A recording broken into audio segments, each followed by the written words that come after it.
فَأَزَلَّهُمُ السَّامِرِي کہ سامری نے آپ کی قوم کا بیڑا غرق کر دیا. بس میں جو نکات میں نے لیے ہیں، نارملی میں نے سوچا تھا کہ 15 پر میں مسائل شروع کر دوں گا، لیکن ان مطالب کو دیکھیے گا جن کو میں نے پریپیئر کیا بسم اللہ کہ اس میں سے کون سے مطالب آپ کے اور ہمارے لیے نکلتے ہیں کہ اگر کسی قوم میں بگاڑ پیدا ہو جائے تو اس کا ذمہ دار کون ہے؟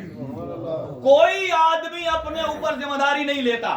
یہ حجت خدا کا کام ہے کہ کوئی راضی ہو یا ناراض، وہ امر بالمعروف کو ایسے کرتے ہیں جیسے حکم خدا. انہیں کوئی اپنی جان کی پرواہ نہیں، کوئی مال کی پرواہ نہیں ہے، اولاد کی پرواہ نہیں ہے. سنیے گا، یہاں جب حضرت موسیٰ کوہ طور پر گئے، واپسی پر آئے تو جاتے ہوئے حضرت ہارون کو اپنا جانشین بنا گئے.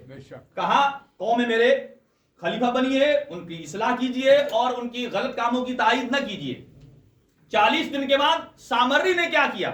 ان لوگوں کے پاس، بنی اسرائیل کے پاس بہت سارا سونا تھا لوٹا ہوا، وہ سنبھال نہیں پاتے تھے. سامری چالاک تھا، موقع دیکھا اور اس نے کہا دیکھو اسے سنبھالنا مشکل ہے، زیورات کو مجھے دو، میں ایک بھٹی میں ڈالتا ہوں، جب جمع ہو جائے گا تو ایک جگہ جمع ہو جائے گا اور اٹھانا آپ کے لیے آسان ہوگا. اس نے کوئی ایسا سانچہ فٹ کیا بچڑے کی شکل کا، اس کے اندر ڈالا، گرم ہو کے آیا، جیسے ہی نکالا تو ایک بچڑا بن گیا، یعنی گائے کا بچہ. توجہ رہے، گائے کا بچہ بن گیا اور پھر اس نے بولنا بھی شروع کر دیا. یہ قرآن کے الفاظ ہے، ٹائم کم ہے. کیسے بولنا شروع کیا یہ بھی عرض کرتا ہوں. اور اس نے قوم کو اپنے پیچھے لگا دیا. حضرت موسیٰ کوہ طور پر تھے، اس نے پیچھے سے یہ بنا کر تو نعرہ ایک بلند کر دیا کہ ہذا الہکم و الہ موسیٰ، کہ یہ تمہارا بھی خدا ہے، موسیٰ کا بھی خدا ہے. قرآن نے اگلی آیت بھیجی ہے فنسیہ، کہ کوئی تو سوچتا کہ آخر موسیٰ کوہ طور پر کس خدا سے ملنے گئے اگر یہ موسیٰ کا خدا ہے.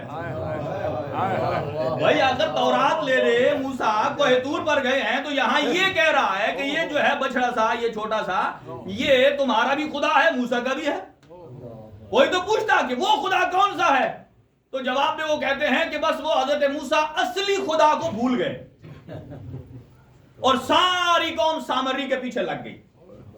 اور ادھر سے موسیٰ علیہ السلام جب واپس آتے ہیں تو کیفیت کیا ہے؟ رجع موسیٰ الی قومہ غضبان آصفا. دو کیفیات ہیں، ایک ہیں غضبناک ہیں، آصفا متاسف ہیں، پریشان حال ہیں کہ جس قوم کی میں نے اتنی ہدایت کی ہے، ایک 40 دن میں فارغ ہو گئی. تو واپس آئے، انہوں نے 3 بندوں سے حساب لیا اس غلطی کا، ایک قوم سے، ایک حضرت ہارون سے جو جانشین ہیں، اور ایک خود سامری سے. بس یہ تینوں دیکھیے نتیجہ کہ جب قوم کے پاس آئے تو حضرت موسیٰ نے ان سے پوچھا کہ مجھے یہ بتاؤ کہ کیا اللہ نے جو تم سے وعدے کیے تھے وہ سچے نہیں تھے؟ کیا کہ اللہ نے تجھے فرعون سے بچایا، تورات دی، من و سلوہ دیا، پریشان کیا؟ یہ آپ کے لیے آپ جتنے منہمک ہو گئے ہیں، مجھے معلوم ہے آپ بڑے توجہ سے سماعت فرما رہے ہیں، لیکن آپ کا سکتہ بتا رہا ہے کہ آپ حیران ہیں یہ ہو کیا گیا ہے. جب حضرت موسیٰ کے زمانے میں ہو سکتا ہے تو آج بھی ہو سکتا ہے. یعنی آج بھی سامری، اس کا مطلب یہ ہے کہ ہر موسیٰ کے مقابلے میں کہیں نہ کہیں سامری ملے گا.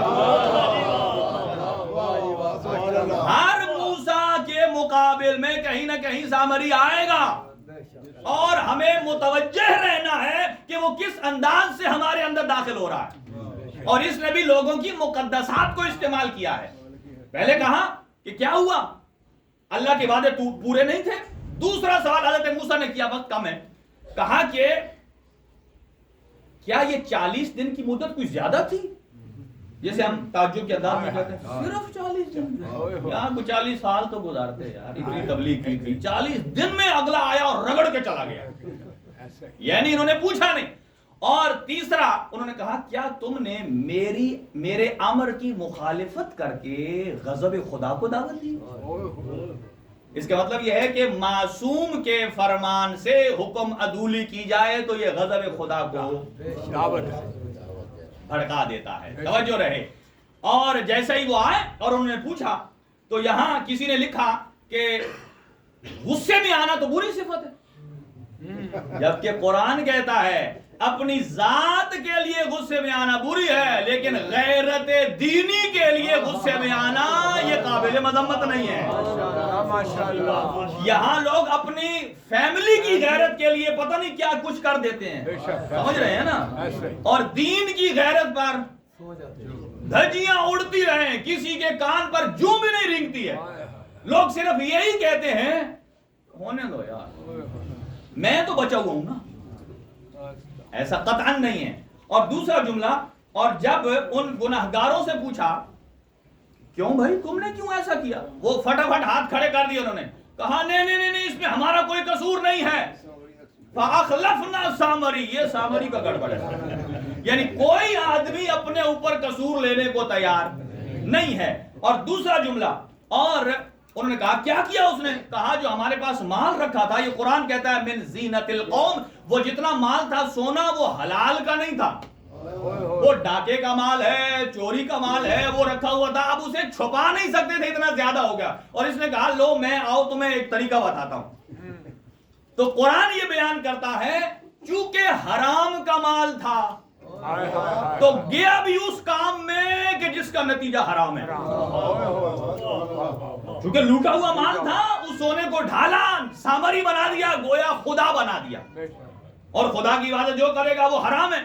لہذا حرام کا مال جاتا بھی جتنا جلدی آتا ہے اتنا جلدی جاتا ہے. اور اگلی بات فَكَذَلِكَ أَلْقَى السَّامِرِي، توجہ بچے کا ذرا خاموش کیجئے. کہا کہ القى السامری، کمزور ایمان والے جلدی متاثر ہوتے ہیں. جن کا ایمان کمزور ہوتا ہے وہ فوراً متاثر ہو جاتے ہیں. ہاں جی، جیسا کہ آج بھی بہت سارے سامری موجود ہیں. مجھے اتنا بتائیے کیا امام زمانہ نے اپنے جانے کے بعد غیبت کا نظام دیا یا نہیں دیا؟ کیا نائبین بنائے یا نہیں بنائے؟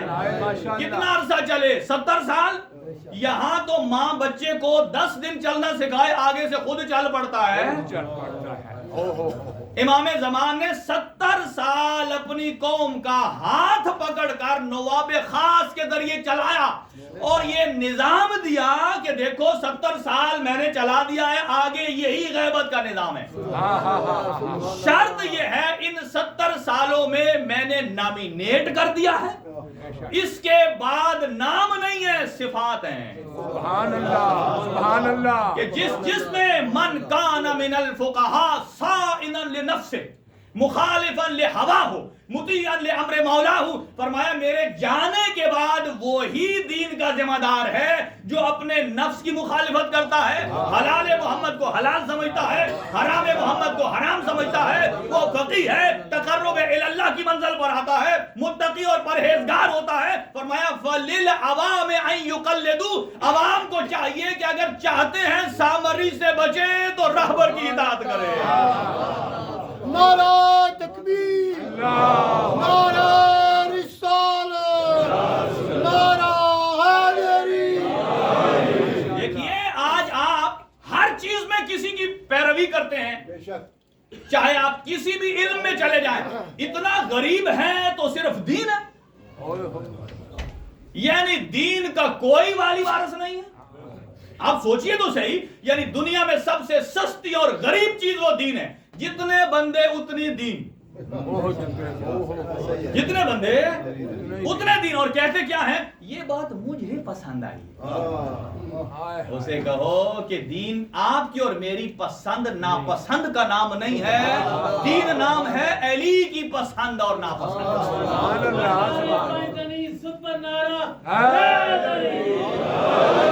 لہذا توجہ رہے، یہاں سامری ٹکر گیا. لہذا آپ توجہ سے رہیے کہ اس زمانے کا بڑا فرعون کہاں ہے، کہیں سامری اسی بڑے فرعون کی طرف سے نہ نکل کے آئے. لہذا گمراہ کرے. اور جب انہوں نے بنا لیا نا وہ خدا، تو اللہ کے نبی آئے. دیکھیں نبی لاجیکلی بات کرتے ہیں. نبی نے فوراً یہ نہیں کہا چھوڑ دو، کہا مجھے ایک سوال کا جواب دو، پھر فیصلہ خود کرو. مجھے یہ بتاؤ کہ یہ تمہارے نفع نقصان کا ضامن ہے؟ بولتے ہو جواب دیتا ہے؟ کہا نہیں. کہا پھر تم میں اور ہندوؤں میں فرق کیا؟ جب بولتا ہے کہا نہیں، جواب دیتا ہے نہیں، تو کہا پھر اس کو بلاؤ جس نے تمہیں خلق کیا ہے، جو تمہاری آرزویں پوری کرتا ہے۔ اگلی بات سنیے، اور آئے حضرت ہارون نے ان تک کمپلیٹ، یہ آپ سورہ طٰہٰ میں دیکھ سکتے ہیں 86 سے لے کر 97 آیات تک، لقد قال لهم ہارون، حضرت ہارون ان کی غیر موجودگی، حضرت موسیٰ کی غیر موجودگی میں کہتے رہے یہ کام غلط ہے، یہ کام غلط ہے، اس کو نہ کرو، فَاتَّبِعُونِي فَأَطِیعُونِی، میری اتباع کرو، میری پیروی کرو۔ اس کا مطلب یہ ہے کہ قرآن یہ کہتا ہے نبی کے وصی کی اطاعت واجب ہے، نبی کے وصی کی اطاعت واجب ہے، اور گویا وصی کی اطاعت در حقیقت رسول کی اطاعت ہے۔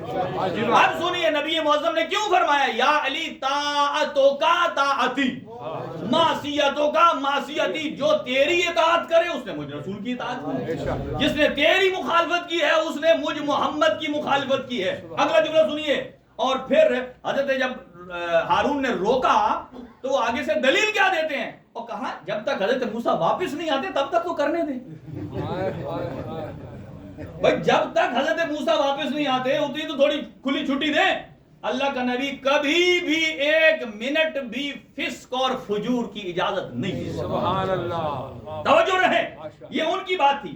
اب آئے اور حضرت ہارون سے پوچھا، توجہ رہے، بات جلدی کریکٹ کر رہا ہوں۔ حضرت ہارون کو آتے ہی ایسے نہیں کہا کہ بتائیے کیا ہوا، توجہ میری طرف رہے، آئے ایک ہاتھ ان کی داڑھی میں رکھا، ایک ہاتھ ان کی زلفوں میں۔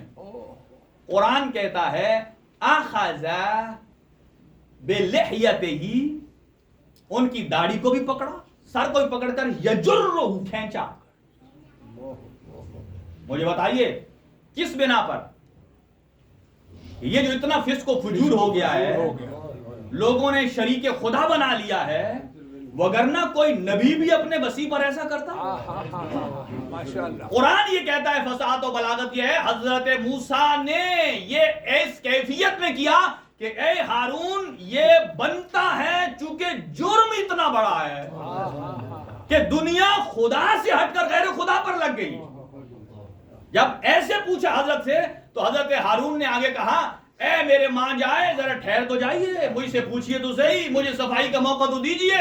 کہا میں نے اپنی بھرپور کوشش کی ہے لیکن استضعفونی قعدوا یقتلوننی، قریب ایسا تھا انہوں نے میرے اوپر اتنا پریشر ڈالا، ہم چھوٹی جماعت میں تھے، یہ زیادہ تھے گمراہ، اور انہوں نے ہمیں دھمکی دی، اتنا کمزور کر دیا، قریب تھا کہ وہ ہمیں قتل کر دیتے۔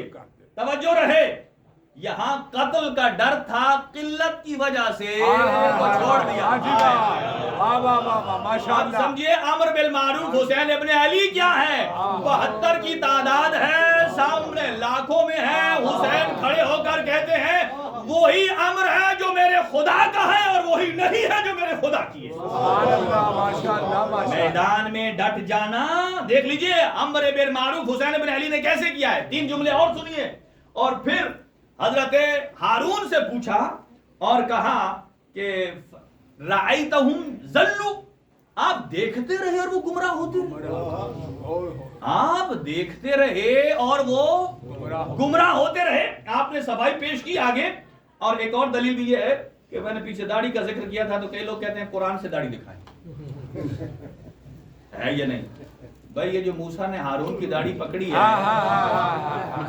یہ کس کی دلیل ہے؟ تھی تو پکڑی ہے نا، اور اس کا مطلب ہے میرے سے لمبی تھی، اتنی تو پکڑی بھی نہیں جاتی، ٹھیک ہے، زلفیں بھی تھیں، اس میں کوئی حرج نہیں ہے۔ تو جب حضرت ہارون سے پوچھا انہوں نے فرمایا میں نے مکمل اپنی ذمہ داری ادا کی ہے، انی خشت، مجھے ایک خوف تھا، کس بات کا کہ فرقت بنی اسرائیل، کہیں آپ ایسا نہ کہیں کہ تو نے بنی اسرائیل کو ڈیوائیڈ کر دیا۔ اس کا مطلب یہ ہے کہ حضرت ہارون تفریق کے خوف سے بچے، لیکن حسین ابن علی کس انداز سے کربلا میں وارد ہوتے ہیں، روایات میں لکھا ہے کہ روز عاشور حسین ابن علی یوں وارد ہوئے، لوگ اگر کوئی پوچھتا من اشجع العرب، کوئی پوچھتا کہ سب سے بڑا شجاع کون ہے تو وہ کہتے حسین ابن علی۔ اب آ جائیے آخری پیرا،